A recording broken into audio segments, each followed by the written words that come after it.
Case ఇది. Sorry. So ఈ Purushottam Reddy versus state of Telangana అనే కేసులో పిటిషనర్ వాదన 2 కీలకమైన అంశాలపైన వాదన పెట్టారు. ఒకటి 2022లో జమ్మూ కాశ్మీర్లో డీలిమిటేషన్ ఎక్సర్సైజ్ చేసి అక్కడ సీట్ల సంఖ్యను పెంచారు. సో జమ్మూ కాశ్మీర్లో పెంచారు కనుక తెలంగాణ ఆంధ్రప్రదేశ్లో పెంచకపోవడం అనేది ఆర్బిట్రరీ. ఇది ఆర్బిట్రరీ ఈజ్ ఆల్వేస్ అన్కాన్స్టిట్యూషనల్. ఏదైనా ఒకటి ఆర్బిట్రరీ అయితే అది వయలేటివ్ ఆఫ్ ద కాన్స్టిట్యూషనల్ స్కీమ్ అంటారు.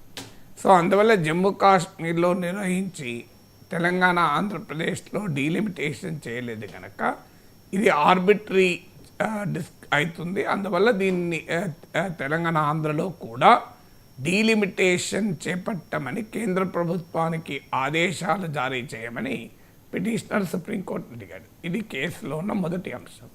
రెండో అంశం ఏంటంటే section 26 of Andhra Pradesh state reorganisation యాక్ట్లో తెలంగాణ ఆంధ్రప్రదేశ్లో అసెంబ్లీ సీట్లను పెంచాలి అని ప్రతిపాదించారు.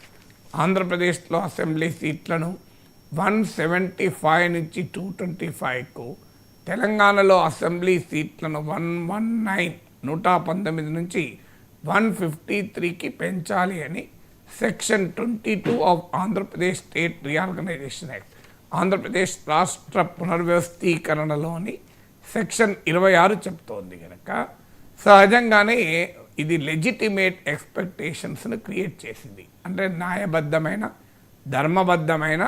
ఒక ఆకాంక్షల్ని క్రియేట్ చేసింది కనుక డాక్ట్రిన్ ఆఫ్ లెజిటిమేట్ ఎక్స్పెక్టేషన్స్ అని జ్యూరిస్ప్రుడెన్స్లో ఒక సూత్రం.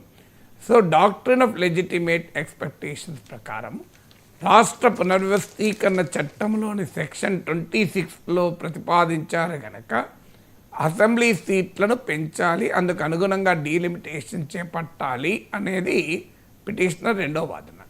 ఈ 2 వాదనల్ని సుప్రీంకోర్టు కొట్టివేసింది. మొదటిది జమ్మూ కాశ్మీర్లో జరిపారు కనుక తెలంగాణ ఆంధ్రప్రదేశ్లో జరపాలన్నది హేతుబద్ధమైన వాదన కాదు. ఎందుకంటే జమ్మూ కాశ్మీర్ అనేది ఒక కేంద్రపాలిత ప్రాంతం.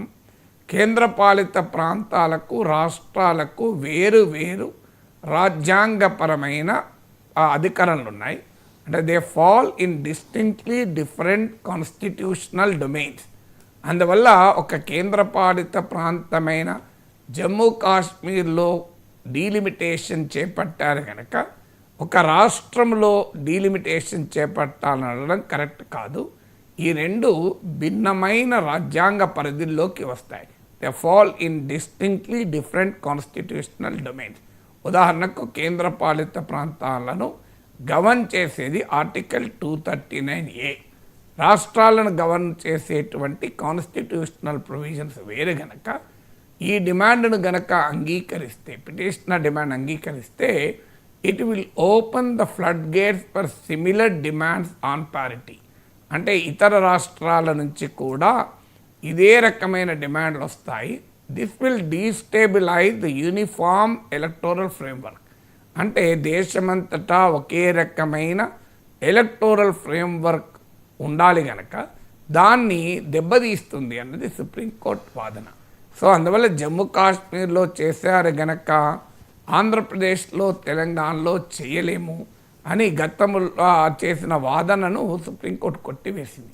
ఎందుకంటే జమ్మూ కాశ్మీర్ కేంద్రపాలిత ప్రాంతము అని గతంలో ఆజీ అబ్దుల్ గనీ Khan versus union of India కేసులో కూడా ఇచ్చిన తీర్పును పేర్కొంది. ఇక మరి ఎందుకు తెలంగాణ ఆంధ్రప్రదేశ్లో చేయకూడదు అంటే రాజ్యాంగంలోని ఆర్టికల్ 170 క్లాస్ 3 ఏం చెప్తోంది అంటే 2026 తర్వాత చేపట్టిన జనాభా లెక్కల ఆధారంగానే డీలిమిటేషన్ చేయాలి అని. మనం గతంలో కూడా చాలాసార్లు చెప్పుకున్నాం దీన్ని. ఇది 1976లో మొదటిసారి లోక్సభ అసెంబ్లీ నియోజకవర్గాల సంఖ్య పైన ఫ్రీజ్ విధించారు.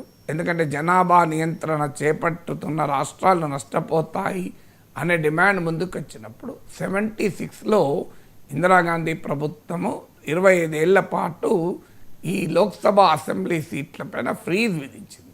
ఆ తర్వాత ఇది 2001 తర్వాత మళ్ళీ చర్చకు వచ్చినప్పుడు అప్పటి అటల్ బిహారీ వాజ్పేయి ప్రభుత్వం కూడా దీనిపైన మరో 25 సంవత్సరాల ఫ్రీజ్ను ఎక్స్టెండ్ చేసింది.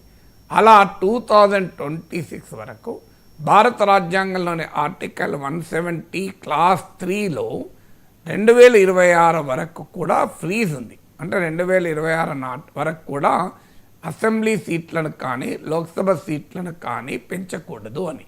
సో అందువల్ల ఆర్టికల్ 170 క్లాస్ 3లో క్లియర్గా 2026 తర్వాత చేపట్టిన జనాభా లెక్కల ఆధారంగా మాత్రమే డీలిమిటేషన్ చేపట్టాలని ఉండగా, ఇప్పుడు ముందుగా తెలంగాణ ఆంధ్రప్రదేశ్లో డీలిమిటేషన్ సాధ్యం కాదు. ఇది ఈ ఆర్టికల్ 170 క్లాస్ 3 అనే నిబంధన రాష్ట్రాలకు వర్తిస్తుంది, కేంద్రపాలిత ప్రాంతాలకు కాదు. అందువల్ల జమ్మూ కాశ్మీర్లో చేశారు గనక ఇక్కడ చెయ్యాలి అనేటువంటి ఆర్గ్యుమెంట్, ఆంధ్రప్రదేశ్ తెలంగాణలో చేయాలన్న ఆర్గ్యుమెంట్ను సుప్రీంకోర్టు కొట్టేసింది. ఇక పిటిషనర్ రెండవ వాదన section 26 of Andhra Pradesh state reorganisation act, అలాగే డాక్ట్రిన్ ఆఫ్ లెజిటిమేట్ ఎక్స్పెక్టేషన్స్. నిజమే, సుప్రీంకోర్టు కూడా అంగీకరించింది.